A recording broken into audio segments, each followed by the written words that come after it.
Welcome friends, আজকে আমরা পশ্চিমবঙ্গের 2026 সালের বিধানসভা নির্বাচনের নদিয়া জেলার ফলাফল সম্বন্ধে আলোচনা করব। পশ্চিমবঙ্গের নদিয়া জেলাতে টোটাল 17টি বিধানসভা কেন্দ্র আছে। এই 17টি বিধানসভা কেন্দ্রের প্রত্যেক কেন্দ্রে কোন প্রার্থী জয়লাভ করেছে এবং কতগুলি ভোটের ব্যবধানে জয়লাভ করেছে তা আজকে আমরা দেখে নেব।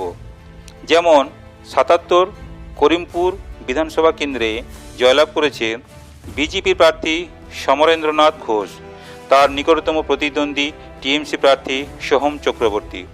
তাদের প্রাপ্ত ভোট যথাক্রমে 1,05,234 এবং 95,049। জয়ের ব্যবধান 10,185। নেক্সট 78 তেহট্ট বিধানসভা কেন্দ্রে জয়লাভ করেছে বিজেপি প্রার্থী সুব্রত কবিরাজ, তার নিকটতম প্রতিদ্বন্দ্বী টিএমসি প্রার্থী দিলীপ কুমার পোদ্দার। তাদের প্রাপ্ত ভোট যথাক্রমে 1,12,138 এবং 83,885। জয়ের ব্যবধান 28,253।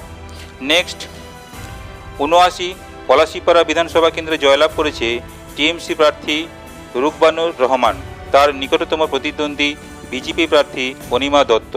তাদের প্রাপ্ত ভোট যথাক্রমে 89,241 এবং 77,187। জয়ের ব্যবধান 12,054। নেক্সট 80 কালীগঞ্জ বিধানসভা কেন্দ্রে জয়লাভ করেছে টিএমসি প্রার্থী আলিফা আহমেদ, তার নিকটতম প্রতিদ্বন্দ্বী বিজেপি প্রার্থী বাপন ঘোষ। তাদের প্রাপ্ত ভোট যথাক্রমে 89,292 এবং 79,120। জয়ের ব্যবধান 10,172। নেক্সট 81 নকশিপাড়া বিধানসভা কেন্দ্রে জয়লাভ করেছে বিজেপি প্রার্থী শান্তনু দে, তার নিকটতম প্রতিদ্বন্দ্বী টিএমসি প্রার্থী কল্লোল খান।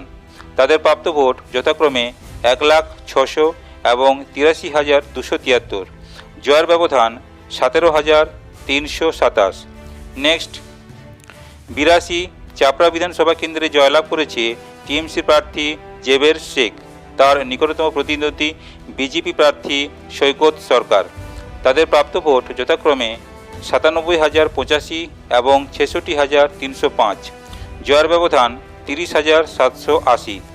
নেক্সট 83 কৃষ্ণনগর উত্তর বিধানসভা কেন্দ্রে জয়লাভ করেছে বিজেপি প্রার্থী তারকনাথ চ্যাটার্জি, তার নিকটতম প্রতিদ্বন্দ্বী টিএমসি প্রার্থী সোমনাথ দত্ত।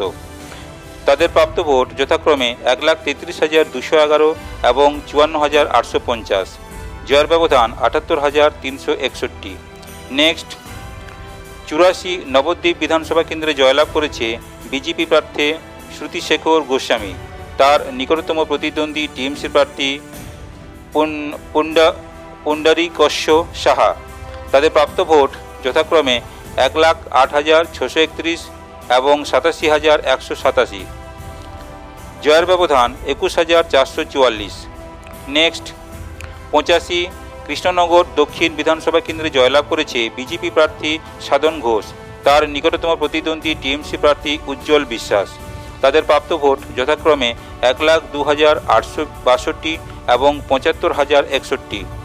জয়ের ব্যবধান 27,801।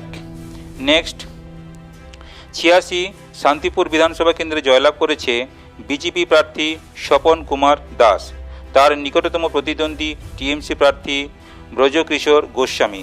তাদের প্রাপ্ত ভোট যথাক্রমে 1,17,941 এবং 72,565। জয়ের ব্যবধান 45,376। নেক্সট 87 রানাঘাট উত্তর পশ্চিম বিধানসভা কেন্দ্রে জয়লাভ করেছে বিজেপি প্রার্থী পার্থ সারথী চ্যাটার্জি, তার নিকটতম প্রতিদ্বন্দ্বী টিএমসি প্রার্থী তাপস কুমার ঘোষ। তাদের প্রাপ্ত ভোট যথাক্রমে 1,29,046 এবং 71,495। জয়ের ব্যবধান 57,551। নেক্সট 88 কৃষ্ণগঞ্জ বিধানসভা কেন্দ্রে জয়লাভ করেছে বিজেপি প্রার্থী সুকান্ত বিশ্বাস, তার নিকটতম প্রতিদ্বন্দ্বী টিএমসি প্রার্থী সমীর কুমার পোদ্দার। তাদের প্রাপ্ত ভোট যথাক্রমে 1,39,838 এবং 78,939। জয়ের ব্যবধান 60,899। নেক্সট 89 রানাঘাট উত্তর পূর্ব বিধানসভা কেন্দ্রে জয়লাভ করেছে বিজেপি প্রার্থী অসীম বিশ্বাস। তার নিকটতম প্রতিদ্বন্দ্বী টিএমসি প্রার্থী বর্ণালী দে রয়। তাদের প্রাপ্ত ভোট যথাক্রমে 1,26,235 এবং 74,492। জয়ের ব্যবধান 51,743। নেক্সট 90 রানাঘাট দক্ষিণ বিধানসভা কেন্দ্রে জয়লাভ করেছে বিজেপি প্রার্থী অসীম কুমার বিশ্বাস। তার নিকটতম প্রতিদ্বন্দ্বী টিএমসি প্রার্থী সৌগত কুমার বর্মন। তাদের প্রাপ্ত ভোট যথাক্রমে 1,40,010 এবং 75,546। জয়ের ব্যবধান 64,464। নেক্সট 91 চাকদহ বিধানসভা কেন্দ্রে জয়লাভ করেছে বিজেপি প্রার্থী বঙ্কিম চন্দ্র ঘোষ। তার নিকটতম প্রতিদ্বন্দ্বী টিএমসি প্রার্থী শুভঙ্কর সিংহ। তাদের প্রাপ্ত ভোট যথাক্রমে 1,15,433 এবং 78,488। জয়ের ব্যবধান 36,945। নেক্সট 92 কল্যাণী বিধানসভা কেন্দ্রে জয়লাভ করেছে বিজেপি প্রার্থী অনুপম বিশ্বাস। তার নিকটতম প্রতিদ্বন্দ্বী টিএমসি প্রার্থী অতীন্দ্রনাথ মণ্ডল। তাদের প্রাপ্ত ভোট যথাক্রমে 1,14,469 এবং 79,677। জয়ের ব্যবধান 34,792। নেক্সট 93 হরিণঘাটা বিধানসভা কেন্দ্রে জয়লাভ করেছে বিজেপি প্রার্থী অসীম কুমার সরকার। তার নিকটতম প্রতিদ্বন্দ্বী টিএমসি প্রার্থী রাজীব বিশ্বাস। তাদের প্রাপ্ত ভোট যথাক্রমে 1,07,900 এবং 85,845। জয়ের ব্যবধান 22,055। এই নদিয়া জেলার 17টি বিধানসভা কেন্দ্রের মধ্যে টিএমসি জয়লাভ করেছে 3টি বিধানসভা কেন্দ্র এবং বিজেপি জয়লাভ করেছে 14টি বিধানসভা কেন্দ্র। ভিডিওটি ভালো লাগলে আপনারা শেয়ার করবেন। আপনারা ভালো থাকবেন, সুস্থ থাকবেন। ধন্যবাদ।